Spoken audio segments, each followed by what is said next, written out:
think they'd go out for that for a second season? Yeah, totally. We're the highest rated web show in the Fayetteville Observer. Of course.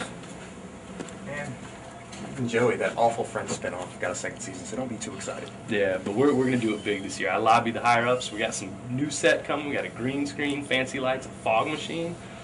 Let's check this out. Let's do it.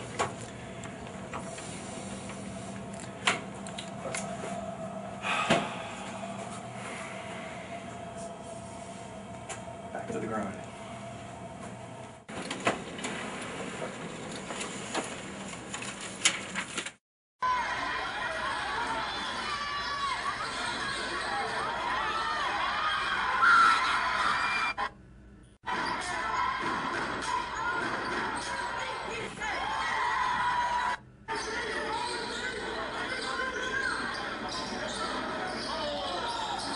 Hey everybody, welcome to the Under 4. I am Stephen Schramm. This is Brett Strelow. We cover ACC basketball for the Fayetteville Observer, and this is our weekly web show. Now, Stephen, are you aware that the ACC league schedule begins this Saturday? I am. Are you familiar with the concept of power ranking? Yes, indeed. Well, what we're going to do is we're going to rank all 12 teams in the league with blind resumes. Oh, not like a twist. Like you don't know the names of the jerseys, you don't know the preseason expectations. I like it. Yeah, it's not about tradition, it's about results. Exactly, exactly. Well, let me get it started. I've got, as you can see, we've got Team A. We've got some blank slates here. Let's see. I have Team A, number 1 in the RPI, number 2 in the Ken Palm rankings. I have an idea. I think I might know who that is. Let's put them number 1. I've got Team B, bad RPI, bad Ken Palm. This looks like it might be one of the league's worst teams, so we'll start off with them in the 12 spot. All right, sounds good. This looks like a middle-of-the-road team right here, but one that's kind of interesting. Jerry Palm has them low. Ken Palm has them in the 20s, weak strength of schedule. Let's put them solidly in the middle here. What do you say? Team D, this is probably one of the league's best teams. RPI in the top 30, Ken Palm top 40, even top 35. So top half of the league, maybe even top 4. We'll start there and see if we need to change it. This team doesn't do much for me. Team E, we'll call them.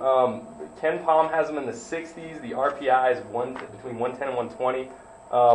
Easy schedule. They seem like a middle of the road and maybe a low end of the middle of the road team to me. Team F, kind of a weird case. RPI near 200, but Ken Palm has them in the 60s.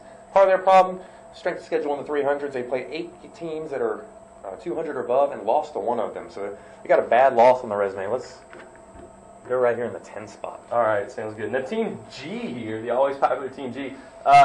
You guys actually have quite a bit of respect in both ranking systems, and they have 3 top 50 wins, 2 top 50 losses, but right now in the ACC, that might be about as good as you're going to get. Maybe they're the number 2 team. Who knows?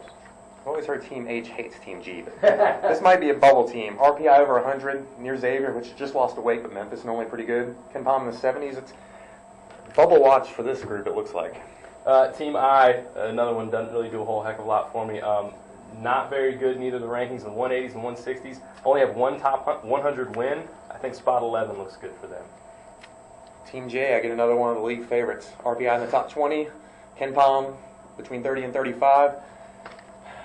Based on that RPI and this RPI, it's probably somewhere in between here in the 3 spot. All right, Team K, they're ranked in the 140s in the RPI near Purdue and Wisconsin. That sounds good, but you know, not done real well in the top 100, and their Ken Palm has them in the 130s. I think that 9 spot might be a little harsh, but we'll see. We've got 1 spot left in the 5 hole. Team L, I guess. Resume seems to go right there. RPI in the 70s. You know, Pitt's been a good team. Ken Palm thinks more of them in the 50s. Probably have a better resume than the team in the 6th spot right here. So maybe this team's safely in, but all right, let's go for the big reveal here. What do you say? All right. Let's try not to damage our precious blackboard. That's all we got. I know. No green screen. No fog machine. I'm still holding out hope Hey, for here's the fog the machine. I think I might have been hard. Carolina here in the 4th spot. All right. There's much mystery about. Oh. Yep. Duke number 1. And Question is, oh, we got State in 3, so that leads. Oh wow. There you go. Should we- All right. Oh yeah. Can't forget about Oh wow. the mystery team there that was high in one and low in the other is Virginia. Georgia Tech, the team that a lot of people think is kind of on the come up. I guess the numbers didn't look so hot for them. I guess the big surprise is probably Miami in the 2 spot. I mean, State was preseason favorite, is currently ranked. Miami's not. Miami's had a couple of bad losses, but the computers say they're a pretty good team, and at full strength they have been so far. Yeah, we'll see though. We'll see. Well, that should do it for this week. Thanks for watching. You can find all of our stuff on our blog at FayeObserver.com. You can also find us on Twitter, at Stephen Schramm with 2 M's, at Brett Strelow with 1 T in Brett. So until next week, for everyone here at the Fayetteville Observer, hit me, I'm open. Hit me, I'm open. Yeah, I think we should end each show with a little catchphrase or something. Let's end it with a better one next time. Touche.